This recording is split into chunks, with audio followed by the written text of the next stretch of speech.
भगवान कृष्ण पहले से ही समझाते आ रहे हैं कि व्यक्ति को कर्म करते वक्त उससे मिलने वाले फल की आशा नहीं करनी चाहिए। कर्म फल के बारे में सोचने का तात्पर्य हुआ कि व्यक्ति वो कर्म स्वार्थ के लिए कर रहा है, जबकि असली कर्म तो ईश्वर की प्रसन्नता के लिए होना चाहिए, क्योंकि जीव की आत्मा उसी परमात्मा का अंश है। अगर व्यक्ति हर काम सिर्फ अपनी खुशी को ध्यान में रखते हुए करेगा तो वो बंधन में बंधता चला जाएगा। अध्याय 6 की शुरुआत में श्री भगवान कृष्ण अर्जुन को यही बात समझा रहे हैं कि जो व्यक्ति कर्म फल की लालसा को त्याग कर सिर्फ अपना कर्म करता है वो ही सन्यासी तथा योगी है। वो नहीं जो अपने कर्मों का त्याग कर देता है और साथ ही अग्निहोत्र यज्ञ करना भी बंद कर देता है।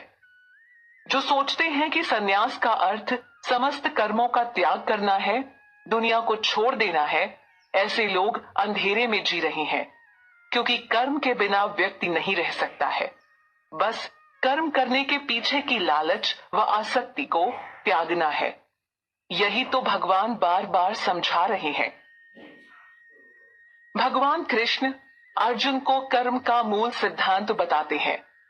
वो अर्जुन को कहते हैं कि जिसे लोग सन्यास कहते हैं तो उसे ही योग समझ, क्योंकि सन्यास का सही मायने में अर्थ हुआ कर्म फल से जुड़ी आसक्ति को त्यागना। यहाँ भगवान कृष्ण ने सन्यास और योग को एक समान बताया है। एक सन्यासी को त्यागी के रूप में देखा जाता है, ठीक उसी प्रकार एक कर्म योगी में भी त्यागी होता है। जो भी व्यक्ति ऐसा करने में असफल है उसे योगी नहीं कहा जा सकता। महज कर्म का त्याग करके ही कोई योगी नहीं बन जाता।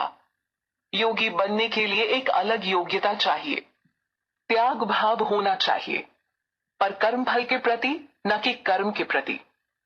कर्म फल से संन्यास लिए बिना कोई योगी नहीं बन सकता और न ही आध्यात्म जगत में उन्नति कर सकता है। इसी बात को समझने में एक अज्ञानी व्यक्ति मात खा जाता है। उसके अज्ञान को हटाने के लिए ही भगवान ने भगवत गीता रूपी इस गीत को दोहराया है। आरंभ में योग मार्ग पर चलने वाले व्यक्ति के सामने कर्म को एक साधना के रूप में प्रस्तुत किया गया है। एक बार व्यक्ति योगारूढ़ हो गया तो उसके बाद उसके लिए संकल्पों का त्याग करना ही कल्याणकारी होता है। योगारूढ़ व्यक्ति के लिए त्याग ही उसकी साधना है। त्याग भाव व्यक्ति में एकदम से नहीं आ सकता, क्योंकि उसकी प्रकृति ही ऐसी है। व्यक्ति शुरू से लेकर आखिरी तक प्रकृति के प्रभाव में रहता है, जब तक कि वो आत्म साक्षात्कार करने की अवस्था में नहीं आ जाता और यह समझ लेता कि वो भगवान का अंश है। जब तक व्यक्ति अपने संकल्पों और कर्म फलों के प्रति आसक्ति नहीं खत्म करता, तब तक उसे आत्म साक्षात्कार की अवस्था प्राप्त नहीं होती। ईश्वर को जानना एक अलग प्रक्रिया है। इस अवस्था में जो कुछ होता है वो सब भौतिक धरातल से ऊपर है। ईश्वर आध्यात्म जगत के हैं, इसलिए योगी पुरुष के लिए संकल्पों का त्याग करना ही अच्छा है। पिछले श्लोक में योगारूढ़ शब्द का प्रयोग हुआ है। यहाँ भगवान कृष्ण अर्जुन को इसी का अर्थ बता रहे हैं। भगवान कहते हैं कि जब साधक इंद्रिय विषयों और कर्मों के साथ साथ सभी संकल्पों का त्याग कर देता है, यानी उनके प्रति अपने लगाव को खत्म कर देता है, तब जाकर वो सही मायने में योगारूढ़ कहलाता है। यह वो अवस्था है जब व्यक्ति स्वार्थ के स्तर से ऊपर उठ चुका होता है। भगवान पहले भी बता चुके हैं कि कर्म किए बिना व्यक्ति नहीं रह सकता है। अब जब वो कर्म करता है तो हर कर्म से मिलने वाले फल की कामना से उसके अंदर स्वार्थ जन्म लेता है। आत्म साक्षात्कार की अवस्था को इसीलिए श्रेष्ठ बताया गया है, जिसमें व्यक्ति का मन परमात्मा तत्व से जुड़कर फिर इधर उधर सांसारिक विषयों में नहीं भटकता। मन की चंचलता स्थिर हो जाती है। भगवान को एक बार समझ जाने पर फिर अपने आप ही विषय भोगों से व्यक्ति का मन हटने लगता है। फिर वो सही मायने में योगारूढ़ बन जाता है। इस संसार में दूसरा व्यक्ति एक अच्छे दोस्त, माता पिता या पति पत्नी के रूप में सिर्फ एक सीमा तक ही आपकी मदद कर सकता है। उस सीमा के टूटने के बाद परमात्मा तत्व को समझने की कोई संभावना नहीं रह जाती। लेकिन जिस दिन आपने खुद को समझ लिया, आत्मा और परमात्मा को समझ लिया, व योगारूढ़ व्यक्ति बन गए, उस दिन आप स्वयं के सबसे अच्छे दोस्त भी होंगे। इस श्लोक में भगवान अर्जुन को यही समझा रहे हैं कि मनुष्य को अपने मन पर नियंत्रण कर अपना कल्याण करना चाहिए, न कि मन के हाथों गुलाम बनकर खुद का पतन करना चाहिए। व्यक्ति चाहे तो खुद का ही अच्छा दोस्त बन सकता है या फिर शत्रु भी। मन पर नियंत्रण रखने के विषय पर भगवान शुरू से भी बल दे रहे हैं। पिछले श्लोक में भी योगारूढ़ व्यक्ति के बारे में बात हुई है, जो कि त्याग भाव से खुद को उन्नत कर सकता है। त्याग का अर्थ हुआ कर्म फल के प्रति आसक्ति को छोड़कर कर्म करना, साथ ही आत्म साक्षात्कार की अवस्था प्राप्त करना। आज मन ने ही व्यक्ति पर पूर्ण नियंत्रण किया हुआ है। मन की सुनते सुनते व्यक्ति का पतन हो जाता है और इसी बात को वो समझ नहीं पाता। इसलिए जरूरी है कि भगवान कृष्ण की बात को याद रखा जाए कि व्यक्ति इस मन के द्वारा ही खुद के अनुभवों को अच्छा या बुरा दोनों बना सकता है। मन पर नियंत्रण ही एकमात्र सही रास्ता है। व्यक्ति को खुद का मित्र बनने के लिए अपनी इंद्रियों पर नियंत्रण रखना होता है। भगवान कृष्ण अर्जुन को यही बात यहाँ बता रहे हैं, जिसे वो पहले से ही बताते चले आ रहे हैं। जिसने भी अपनी इंद्रियों पर नियंत्रण बना लिया, समझो वो खुद का मित्र बन गया और अब वो जीवन को सही तरीके से जी सकता है। लेकिन इंद्रियों और मन के वश में पड़ा व्यक्ति खुद का ही शत्रु बन जाता है। वो अपने जीवन को नहीं चला रहा है, बल्कि उसकी इंद्रियां उसे चला रही हैं। व्यक्ति इस बात का अनुभव जरूर करता है कि उसकी न खत्म होने वाली इच्छाएं ही उसके दुख का कारण है। यह सब जानते हुए भी जो व्यक्ति उन पर नियंत्रण करने की कोशिश नहीं करता, वो खुद का शत्रु है, क्योंकि वो खुद को पतन की ओर धकेल रहा होता है। मन पर नियंत्रण रखने वाले व्यक्ति का स्वभाव आम व्यक्ति से पूर्णतया अलग होता है। मन के वशीभूत व्यक्ति हमेशा अशांत रहता है। इस श्लोक में भगवान अर्जुन को बताते हैं कि जिसने अपने मन पर नियंत्रण कर लिया है, वो सर्दी गर्मी, सुख दुख तथा मान अपमान जैसी परिस्थिति में शांत रहता है। बाहरी हालात उसकी शांति व खुशी को बाधित नहीं करते हैं। ऐसा इसलिए होता है क्योंकि वो परम सत्य को स्वीकार करके उसके अनुसार ही चलता है।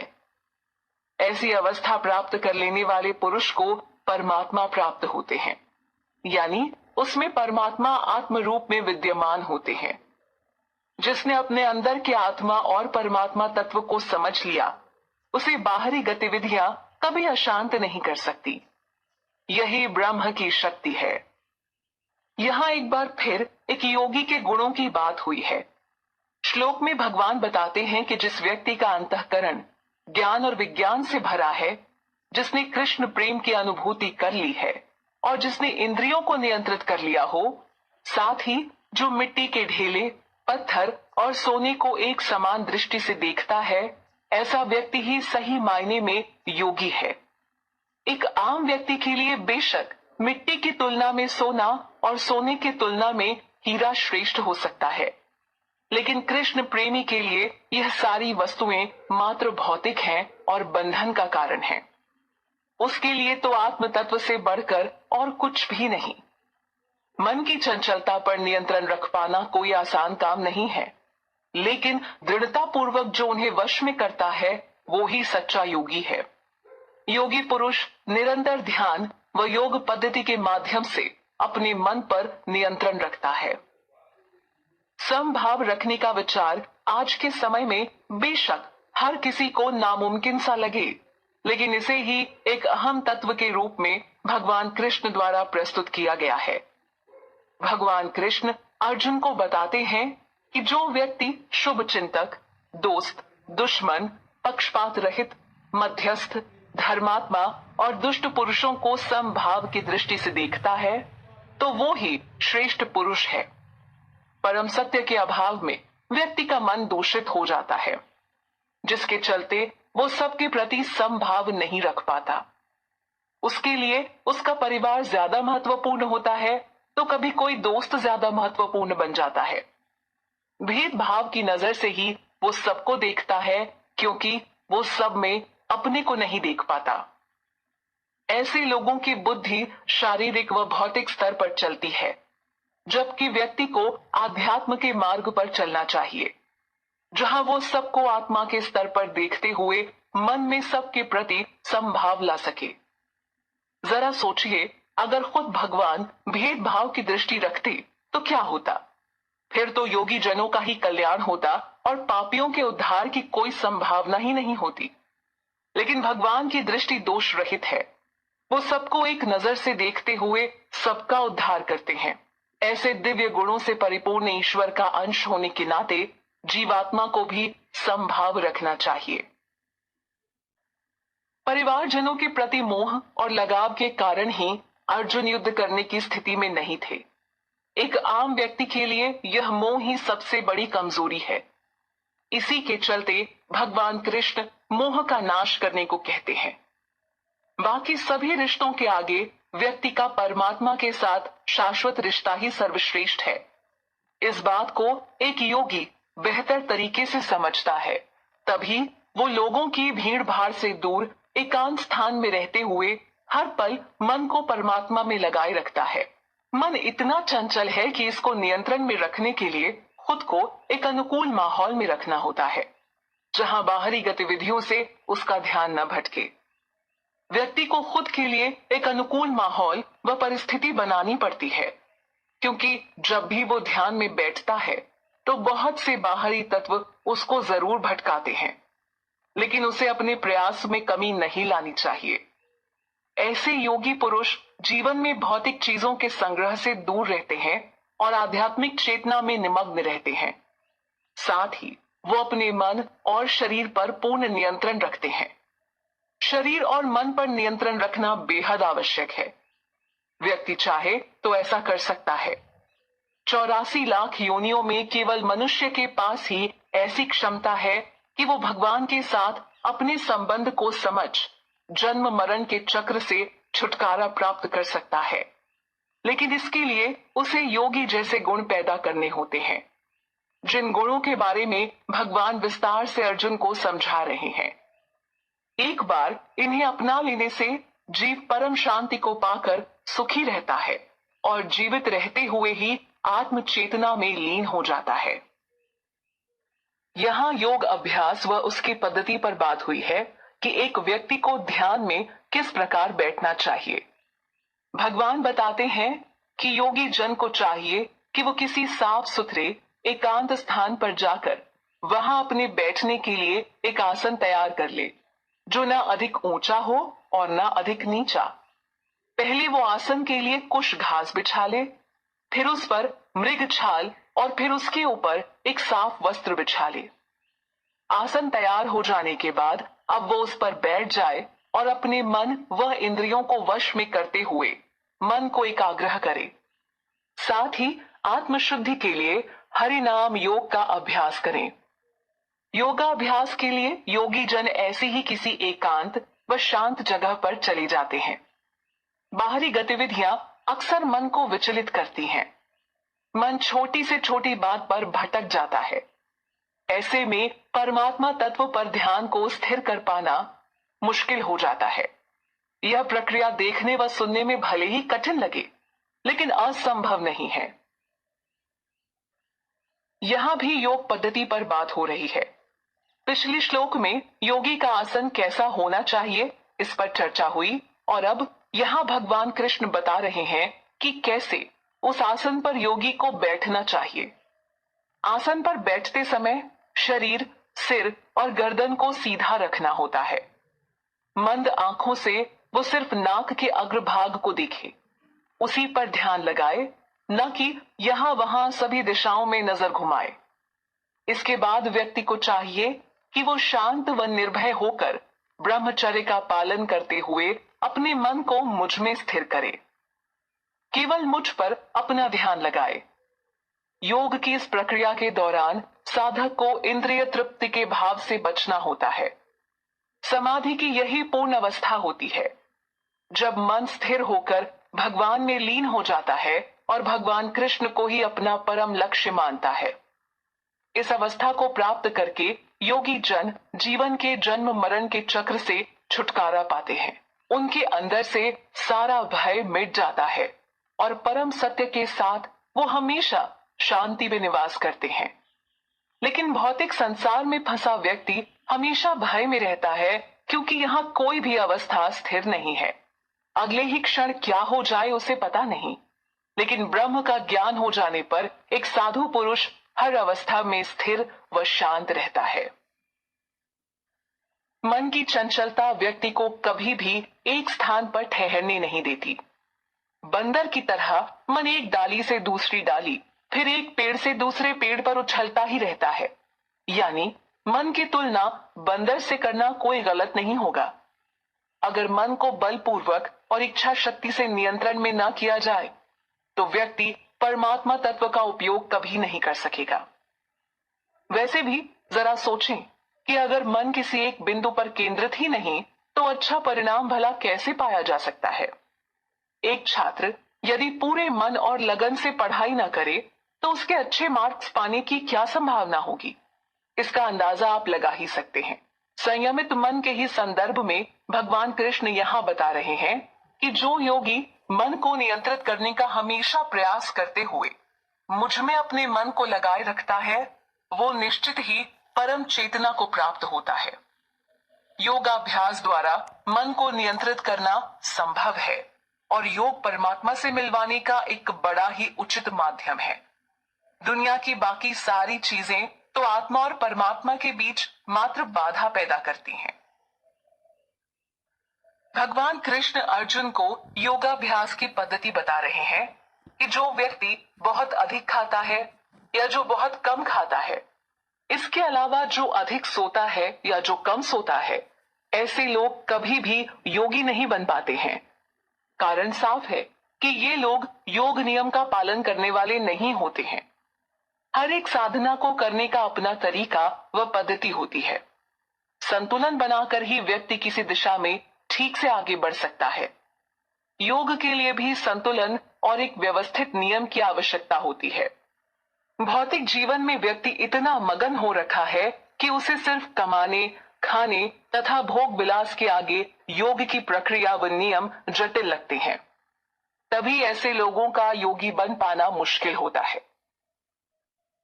योग को दुख व कष्ट मिटाने वाले एक उपाय के तौर पर सुझाया गया है। इसके पीछे कारण है कि योग का वास्तविक अर्थ तो जीवात्मा को उसकी असली पहचान यानी परमात्मा से मिलवाना है। जब योग द्वारा व्यक्ति इस तत्व को प्राप्त कर लेता है तो जीवित रहते हुए ही उसे छुटकारा मिल जाता है, क्योंकि वो तमाम कष्टों से मुक्त हो चुका होता है और परम आनंद को प्राप्त करता है। इस श्लोक में भगवान कृष्ण अर्जुन को बताते हैं कि दुखों को मिटाने वाला यह योग उन्हीं लोगों द्वारा सिद्ध हो पाता है जो अपने खाने सोने को संयमित करते हैं, साथ ही अपने भोग विलास के अलावा कर्म करने की आदत को नियमित करते हुए आध्यात्मिक चेतना के साथ कर्म करते हैं। यहाँ पूर्ण योग की स्थिति पर बात हुई है कि कैसे जब कोई अपने चित्त को पूरी तरह से वश में करके उसे आत्म चेतना में लगा देता है, तब जाकर उसे यह पूर्ण योग की अवस्था मिलती है। तब ही वह योगानिष्ठ कहलाता है। इस अवस्था में आकर योगी का चित्त दुनिया की बाकी कामनाओं से ऊपर उठ चुका होता है।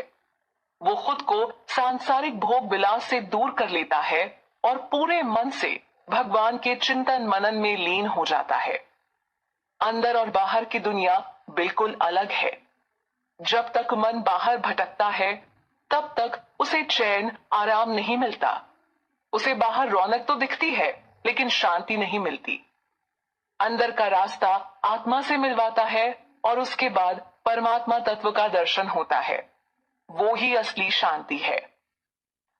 इस श्लोक में बड़ी ही सुंदर बात हुई है। यहाँ बताया गया है कि कैसे एक दीप की लौ उस जगह बिल्कुल स्थिर रहती है जहाँ वायु का ज्यादा बहाव या प्रभाव नहीं होता, यानी जो जगह वायु रहित है। ठीक इसी प्रकार योगाभ्यास करते हुए योगी भी अपने मन को पूरा वश में कर उसे परमात्मा में स्थिर कर लेता है। किसी भी काम को करने के लिए काफी मेहनत व अभ्यास करने की जरूरत होती है। चाहे यह काम परमात्मा को जानना ही क्यों ना हो। यहाँ योगी के स्थिर मन की तुलना वायु रहित जगत पर जलती लौ से हुई है, जो सांसारिक विषयों पर यहाँ वहां नहीं भागता। योग की शुरुआती अवस्था और उसकी परिपक्व अवस्था में बड़ा फर्क होता है, जिसका ज्ञान भगवान द्वारा अर्जुन को कही बातों से मिलता है। योग बेशक एक आम व्यक्ति को बड़ा मुश्किल लगे, लेकिन जो इसमें योग्यता प्राप्त कर चुका है वो इसके अर्थ को समझता है। एक योगी जिसने पूर्ण रूप से अपने चंचल मन को वश में कर लिया है, वो अपने आप में ही परम आनंद का अनुभव करता है। वो अपने आप को आत्म स्वरूप में देखकर संतुष्ट होता है। इस बात को एक और तरीके से भी समझा जा सकता है कि जब व्यक्ति योग की उच्च अवस्था में पहुंच जाता है, तब वो परमात्मा की अनुभूति कर दिव्य आनंद प्राप्त करता है। बेहद ही गंभीर बात को यहाँ बताया गया है। परम आनंद जिसका कोई अंत नहीं है, ऐसे सुख को व्यक्ति कभी भी अपनी भौतिक इंद्रियों द्वारा अनुभव नहीं कर सकता। इसे केवल शुद्ध भक्ति की मदद से ही ग्रहण किया जा सकता है और आत्मा के स्तर पर ही समझा जा सकता है। यहाँ आध्यात्मिक जगत के सुख और भौतिक जगत के सुख के बीच एक तुलनात्मक भाव को भी महसूस किया जा सकता है। भौतिक जगत का सुख मात्र कुछ क्षण का होता है। वो कब दुख में बदल जाए कुछ कहा नहीं जा सकता। यहाँ दुख सुख का क्रम चलता ही रहता है। लेकिन आध्यात्मिक दुनिया में मिलने वाले सुख को परम आनंद कहा गया है, जिसे भौतिक धरातल पर अनुभव नहीं किया जा सकता है। इसका अनुभव व्यक्ति तभी कर सकता है जब उसने अपनी चेतना को भगवत चेतना में परिवर्तित कर लिया हो। इस परम आनंद को एक बार पाने के बाद योगी पुरुष फिर दोबारा कभी भौतिक जगत के विषयों के प्रति आकर्षित नहीं होता। भौतिक विषय उसे फिर कभी भी विचलित नहीं कर पाते हैं। जिस व्यक्ति को भगवान श्री कृष्ण का दिव्य ज्ञान मिल जाए और आत्म साक्षात्कार रूपी लाभ मिले, उसके लिए इससे बड़ा दूसरा कोई लाभ नहीं हो सकता। इस लाभ के मिलने के बाद व्यक्ति के जीवन में चाहे कितना ही दुख आ जाए, वो उन्हें आसानी से सहन कर जाता है। भगवान कृष्ण से अपने शाश्वत संबंध को समझने के बाद व्यक्ति भौतिक जीवन के भय से रहित हो जाता है। फिर उसे कोई भी दुख या कठिनाई विचलित नहीं कर पाती है। साथ ही श्लोक में दुखों के संयोग से वियोग हो जाने को योग बताया गया है। वियोग का अर्थ हुआ किसी चीज से छुटकारा मिल जाना। यानी अगर व्यक्ति को इस भौतिक संसार से मिलने वाले दुखों से छुटकारा मिल जाए तो वो योग हुआ। यही वास्तविक मुक्ति हुई। इसलिए ऐसे योग का अभ्यास उकताए बिना निश्चय पूर्वक चित्त से करना चाहिए। ऊपर के कई श्लोकों में योगाभ्यास व उसकी पद्धति के बारे में भगवान ने अर्जुन को बताया है। योगाभ्यास की मदद से ही व्यक्ति भौतिक विचारधारा से ऊपर उठ सकता है और दिव्य ज्ञान की मदद से आध्यात्म जगत में प्रविष्ट हो सकता है और परमात्मा की अनुभूति कर सकता है। यह श्लोक भटकाव से समाधान की एक व्यवस्था को बता रहा है। भगवत गीता का यही तो उद्देश्य है कि जीव अपने परम लक्ष्य श्री कृष्ण की शरण ले। यहाँ भगवान अर्जुन को सभी तरफ से मन को हटाने की बात कह रहे हैं। और ये भला कैसे होगा? इसके लिए त्याग करना होता है, जैसे कि संकल्पों का त्याग। संकल्पों का त्याग कर देने से उससे उत्पन्न होने वाली तमाम कामनाओं का त्याग हो जाता है। यह कामनाएं, इच्छाएं ही तो जीव के बंधन का मुख्य कारण है। इसके बाद मन की सहायता से इंद्रियों को भी सभी भौतिक धर्म से हटा देना चाहिए, क्योंकि इंद्रिय भोग में फंसकर ही जीव बंधन युक्त अवस्था में पहुंच जाता है। आगे भगवान बताते हैं कि जीव को अपनी बुद्धि से काम लेते हुए धैर्य पूर्वक व धीरे धीरे सांसारिक मोह से ध्यान हटाना चाहिए। इसके बाद जीव को अपना पूरा ध्यान सिर्फ और सिर्फ परमात्मा सेवा में लगाना चाहिए। ऊपर बताई बातों से स्पष्ट हो जाता है कि दुनिया की तमाम विषय वस्तु से बाहर निकलकर ही परमात्मा की राह मिलती है। लेकिन माया में फंसा व्यक्ति भौतिक जगत को ही अपना सब कुछ मानता है। इसलिए ही तो वो इससे ऊपर आध्यात्म के स्तर पर नहीं आ पाता। परंतु भगवान श्लोक में व्यक्ति को हर ऐसी वस्तु का त्याग करने को कह रहे हैं जो उसे परमात्मा से जोड़ने के मार्ग में बाधा है। परमात्मा की सेवा में खुद को स्थिर कर लेने के बाद जीव को फिर किसी दूसरी वस्तु के बारे में नहीं सोचना चाहिए। मन किसी एक बिंदु पर स्थिर नहीं होता है। इसका तो काम ही है एक क्षण में अनेक विचारों को पैदा करना और हर समय यहां वहां भागते रहना। लेकिन वास्तव में मन का यह विचरण स्वभाव ही जीव के लिए भटकाव है। तो भटकाव से उसे एक स्थिर अवस्था में आना ही होता है। ऐसा नहीं है कि मन को नियंत्रित नहीं किया जा सकता। भगवान ने योग पद्धति बताई है जिसकी मदद से व्यक्ति मन के भटकाव को रोक उसे नियंत्रण में कर सकता है। इस श्लोक में भगवान यही समझा रहे हैं कि यह चंचल मन जहां कहीं भी घूमे उसे वहां से हटाकर परमात्मा की सेवा में लगाना चाहिए। मन अगर व्यक्ति का स्वामी बन जाए तो उसे एक पल शांति नहीं मिलने वाली। सब जीवों के स्वामी तो श्री कृष्ण ही हैं। इसलिए परमात्मा तत्व को समझने पर बल दिया जा रहा है, जिनके साथ अपने रिश्ते को जोड़कर ही व्यक्ति परम सुख व शांति को पा सकता है और चंचल मन के उपद्रवों से बच सकता है। एक योगी द्वारा प्राप्त सुख और एक आम व्यक्ति द्वारा प्राप्त सुख में भेद है। आम व्यक्ति के सुख क्षणिक होते हैं। भौतिक धरातल के सुख काम वासनाओं और विषय भोगों पर निर्भर होते हैं। लेकिन योगी पुरुष का सुख तो सिर्फ परमात्मा तत्व पर निर्भर होता है। उसे उनके सिवा और कुछ नहीं चाहिए होता है। एक मुख्य बिंदु को समझ लेने के बाद योगी अपना ध्यान बस उसी पर लगा देता है।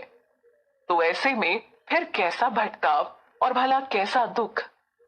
यहां इस बात का उल्लेख हुआ है कि जिस व्यक्ति का मन शांत हो चुका है, जो सभी पापों से मुक्त है और जिसका रजोगुण भी शांत हो चुका है, ऐसा योगी ही परम सुख पाता है। ऐसा योगी ब्रह्म को जानने वाला होता है, जबकि रजोगुण में व्यक्ति ऐश्वर्य व ठाट बाट की लालसा में डूबा होता है। लेकिन यह लालसा जीव को परम आनंद व परम सत्य से दूर करती है।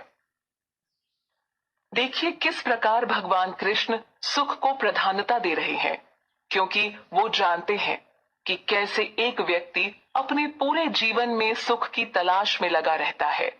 भगवान भी जीव को वही सुख दिलाने की बात कर रहे हैं। बस फर्क इतना है कि भगवान व्यक्ति के सामने जिस सुख को प्रस्तुत कर रहे हैं वो आध्यात्मिक दुनिया का सुख है, जिसे परम आनंद कहा जाता है, जहां कोई दुख नहीं। लेकिन व्यक्ति खुद से जिस सुख को तलाशता है वो अज्ञान से भरा होता है, तभी बार बार उसे दुख का सामना करना पड़ता है। अब बात यह आती है कि जब भगवान कृष्ण ने दुनिया के सामने परम आनंद का इतना सुंदर प्रस्ताव रखा है, तो जीव को उसे अपनाने में भला क्या दिक्कत। यही तो माया का जादू है। व्यक्ति अपने तरीके से सुख की तलाश में निकलता है और इस माया में उलझ जाता है। इसलिए श्लोक में स्पष्ट कहा गया है कि जो योगी पाप रहित होकर अपने मन को हमेशा परमात्मा में लगाए रखता है, उसे ही परम सुख मिलता है। एक सच्चे योगी के ऊपर बात उठी है कि वो हर व्यक्ति में परमात्मा तत्व को देखता है, यानी सबके प्रति वो समभाव रखता है। वो किसी को भी शरीर के आधार पर नहीं, बल्कि आत्मा के स्तर पर देखता है। योगी जानता है कि वो शरीर नहीं, आत्मा है और आत्मा परमात्मा का अंश है। तो इस हिसाब से हर जीव एक समान हुआ, चाहे फिर वो कुत्ता हो, बिल्ली हो, हाथी हो, घोड़ा हो या मनुष्य हो। विभिन्न प्रकार के शरीर तो जीव को उसके कर्म फल के अनुसार प्रकृति द्वारा मिलते हैं। योगी अपने अंदर आत्मा तत्व को समझने के बाद ही ऐसी सोच बना पाता है। भगवान कृष्ण अर्जुन को यही बात समझा रहे हैं कि एक सच्चा योगी सभी जीवों में मुझे और मुझे हर जीव में देखता है। अगर भगवान किसी से भेदभाव नहीं करते तो एक सच्चा योगी भला कैसे भेदभाव कर सकता है। यही तो उसका दिव्य गुण होता है। समभाव दृष्टि रखने वाले व्यक्ति भगवान को बड़े प्रिय हैं। यही बात यहाँ भगवान कृष्ण द्वारा कही गई है, जो मुझे सब में देखता है और सब में मुझे देखता है, उसके लिए मैं कभी अदृश्य नहीं होता हूँ और ना वो व्यक्ति मेरे लिए कभी अदृश्य होता है। जिसे परम सत्य व परमात्मा का ज्ञान हो गया हो, वो फिर खुद को उनसे दूर नहीं रख पाता। ऐसे योगियों का हर काम भगवान कृष्ण की प्रसन्नता के लिए होता है। वो हर समय कृष्ण के ध्यान में ही लीन रहते हैं, इसीलिए श्री कृष्ण उनसे अदृश्य नहीं रह पाते। लेकिन जो खुद को सिर्फ शरीर मानकर सब कुछ शरीर के लिए ही कर रहा है, जिसे भगवान का जरा भी होश नहीं, तो वो श्री कृष्ण उसके लिए अदृश्य ही रहते हैं। भौतिक जगत का निर्माण भी श्री कृष्ण की शक्ति से हुआ है। ऐसे में इसकी हर वस्तु कृष्ण की ही तो हुई। योगी पुरुष इसी बात को समझ लेता है और सबके प्रति संभाव अपनाता है। यहाँ भगवान कृष्ण अर्जुन को कहते हैं कि जो व्यक्ति एक ही भाव के साथ सभी भूतों में मुझ परमेश्वर यानी विष्णु को भजता है, ऐसा योगी सब कुछ करता हुआ भी मुझ में वास करता है। यहाँ भूतों का अर्थ सभी प्राणियों से है और भजता का तात्पर्य विष्णु की भक्ति करने या उनका हर वक्त चिंतन करने से है। एक सफल योगी हर जीव में विष्णु स्वरूप को देखते हुए उन्हीं का चिंतन मनन करता है। ऐसा योगी सबके प्रति एक ही भाव रखता है, यानी सबको एक समान मानता है। लेकिन आज के समय में ऐसा बहुत ही कम देखने को मिलता है।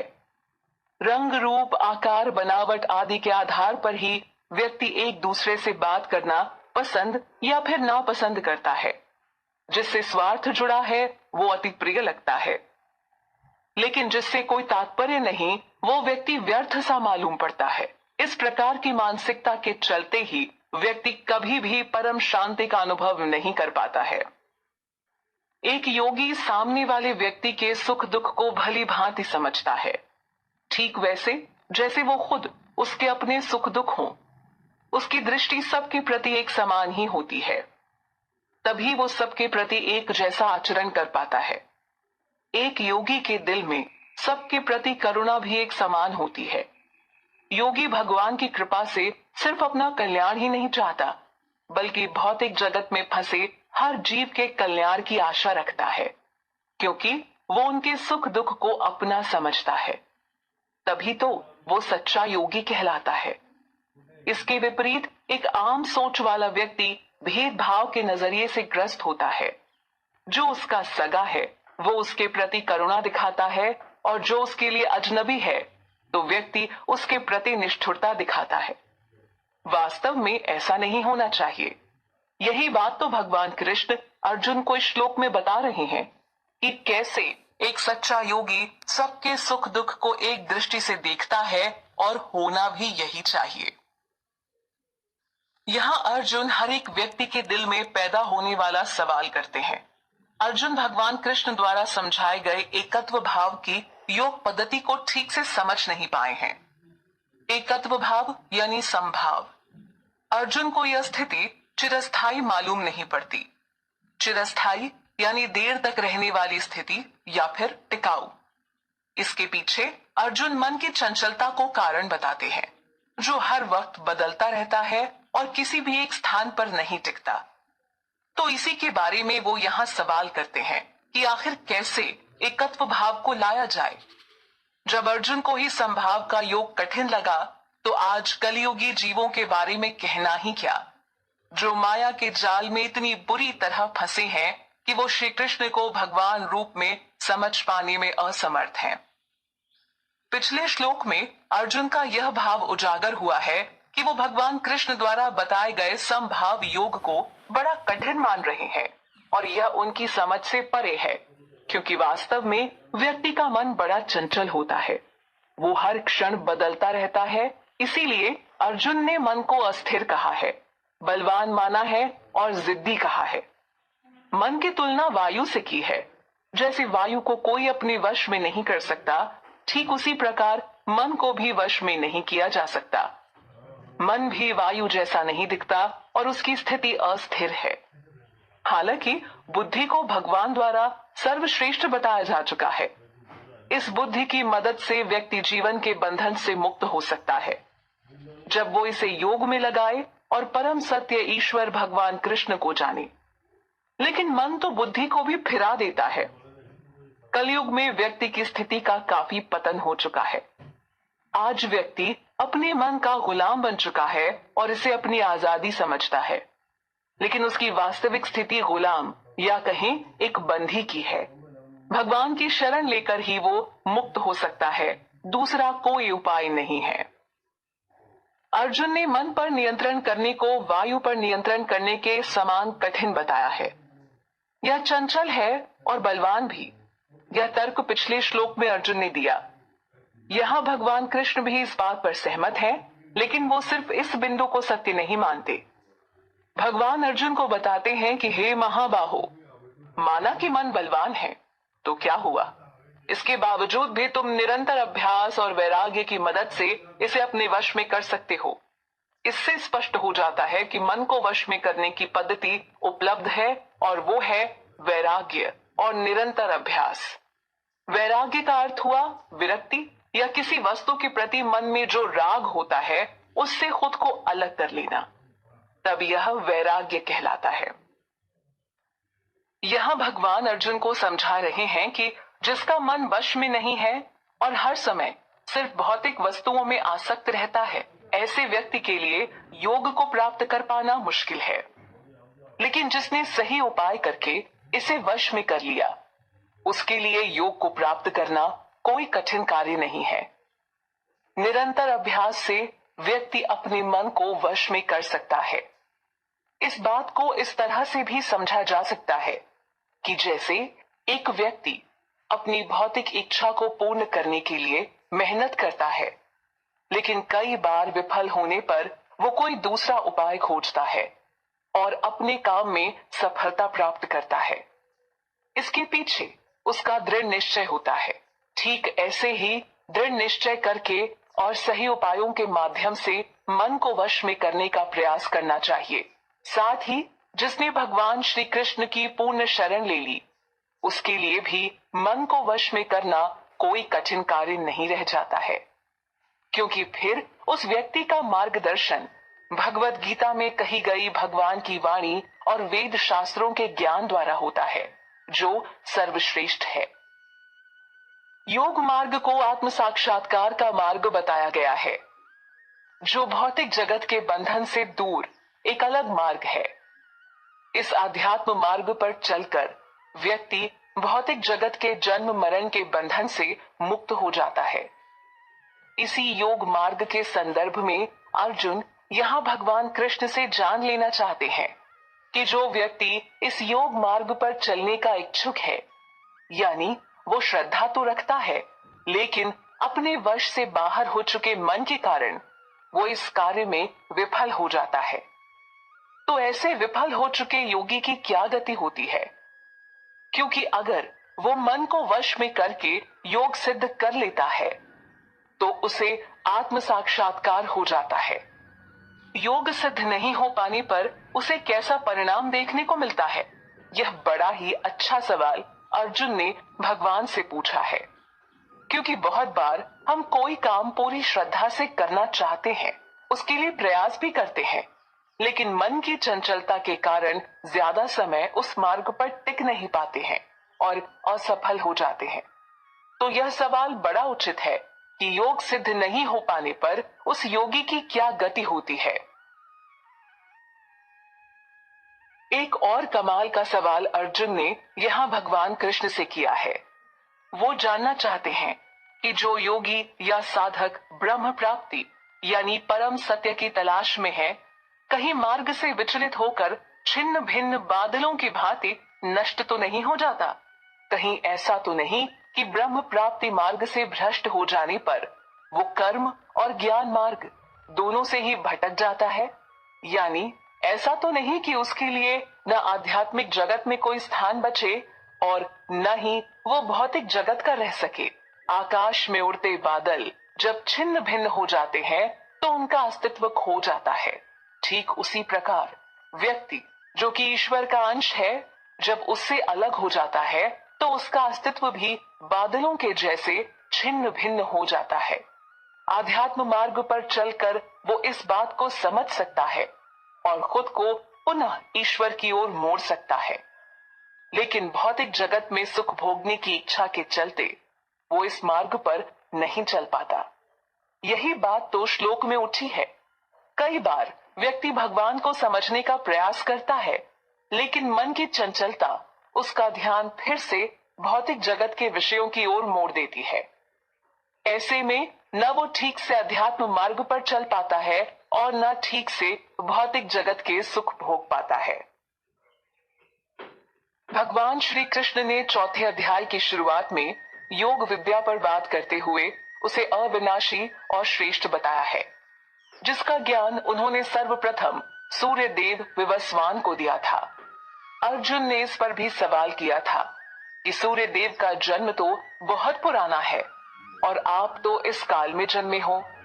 तब भगवान कृष्ण ने उत्तर दिया था कि तुम्हारे और मेरे अनेकों जन्म हो चुके हैं। वो सारे जन्म मुझे अच्छे से याद हैं, लेकिन हे परंतप, उनके बारे में तुम्हें स्मरण नहीं। इससे साबित होता है कि भगवान कृष्ण काल यानी समय से भी परे हैं। समय भी उनकी एक शक्ति है और वो हर घटना को जानने वाले हैं। जानने लायक परम सत्य भी स्वयं भगवान कृष्ण है। उन्हें हर घटना से जुड़ा कारण पता है और हर सवाल का जवाब भी। भगवान द्वारा रचित इस सृष्टि में ऐसा कुछ भी नहीं है जिसका ज्ञान श्री कृष्ण को ना हो। इस बात को खुद अर्जुन भी स्वीकार कर चुके हैं। पिछले श्लोक में अर्जुन की व्यथा उजागर हुई, जो कि एक असफल योगी की गति को जानना चाहते हैं। यहाँ अर्जुन भगवान से कहते हैं कि हे कृष्ण, आप मेरे इस संदेह का पूरी तरह समाधान करें, क्योंकि आपके सिवाय दूसरा कोई भी इसका निवारण नहीं कर सकता है। अर्जुन को विश्वास था कि जो सवाल उन्हें परेशान कर रहा है, उसका जवाब सिर्फ भगवान कृष्ण से मिल सकेगा। जो व्यक्ति अर्जुन के सवाल से खुद को जोड़कर देखता है और सच में जानना चाहता है कि चंचल मन के कारण विफल हुए एक योगी की क्या गति होती है, क्योंकि वो खुद को इस असफल स्तर पर देखता है। उसने ब्रह्म को जानने की कोशिश तो की, पर मन के कारण मार्ग से डगमगा गया।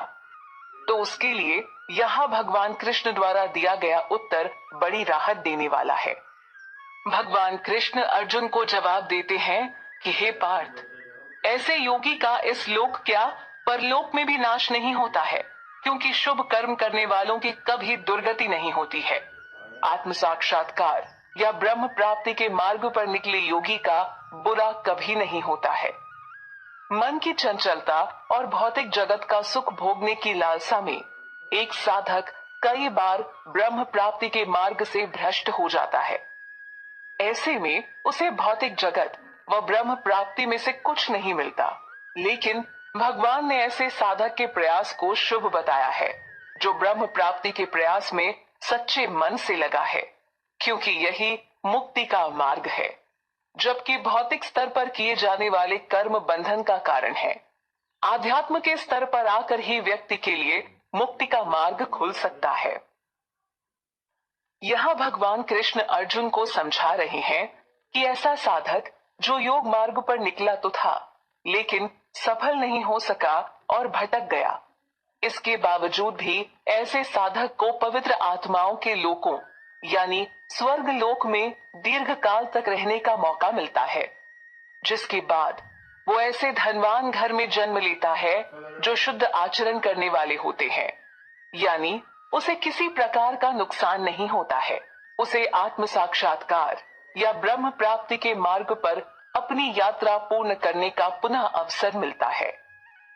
पिछले श्लोक से जुड़ी बात यहाँ भी हो रही है। भगवान कृष्ण अर्जुन को बता रहे हैं कि ऐसे साधक को किसी ज्ञानी योगियों के कुल में जन्म मिल जाता है। संसार में इस प्रकार का जन्म मिलना बड़ा ही दुर्लभ होता है। ज्ञानी योगियों के कुल में जन्म मिलने का तात्पर्य है शुरू से ही एक ऐसी संगति में रहना जहां आत्म साक्षात्कार का मार्ग आसानी से मिल जाता है। ऐसे परिवार में शुरू से ही उस योगी को आध्यात्मिक माहौल मिल जाता है, जो उसकी मुक्ति के लिए बेहद मददगार होता है।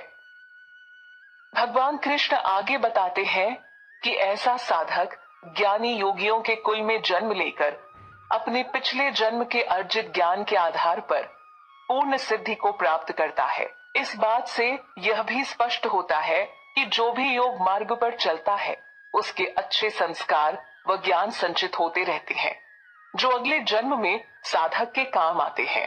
पूर्ण सिद्धि प्राप्त करने के लिए फिर वो साधक पहले से भी ज्यादा प्रयास करता है।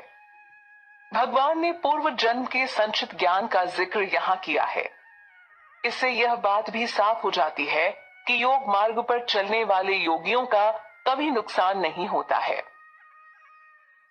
पिछले जन्म के अर्जित ज्ञान या आध्यात्मिक चेतना के कारण ही ऐसा साधक सांसारिक भोगों के वश में होता हुआ भी योग की ओर आकर्षित हो जाता है। उसे अपनी तरफ से किसी खास तैयारी की जरूरत नहीं होती है, बल्कि वो स्वतः ही योग की ओर खींचा चला आता है।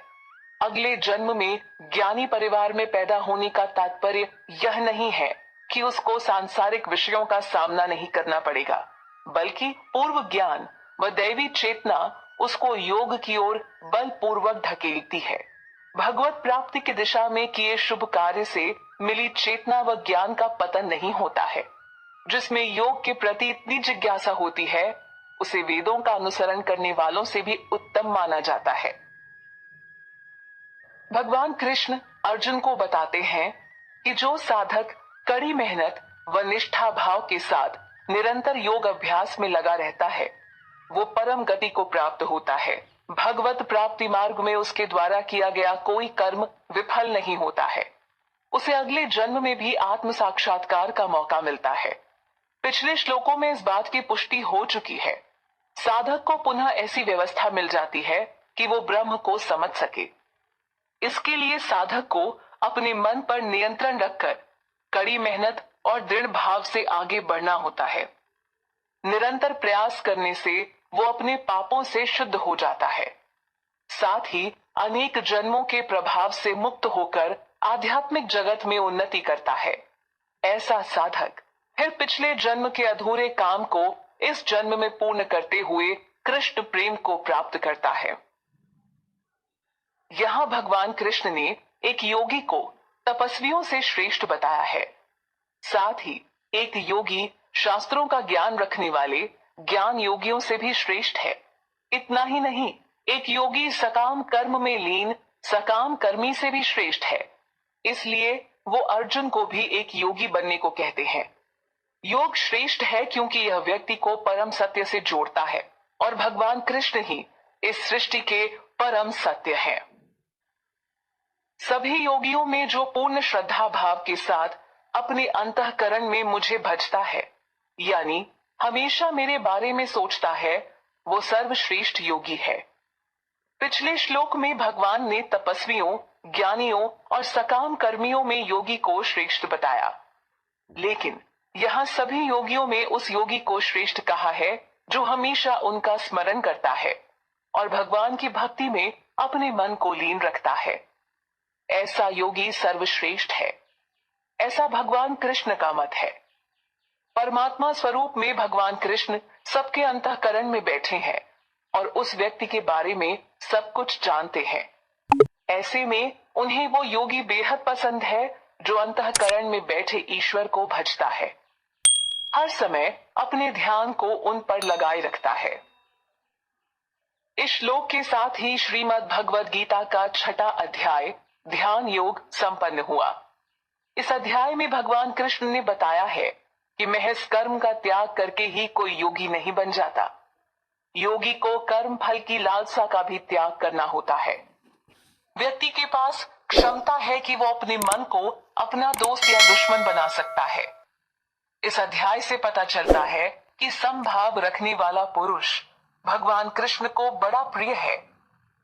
इस अध्याय में अर्जुन ने योग सिद्ध नहीं कर पाने वाले योगी की गति के बारे में भी भगवान कृष्ण से पूछा है।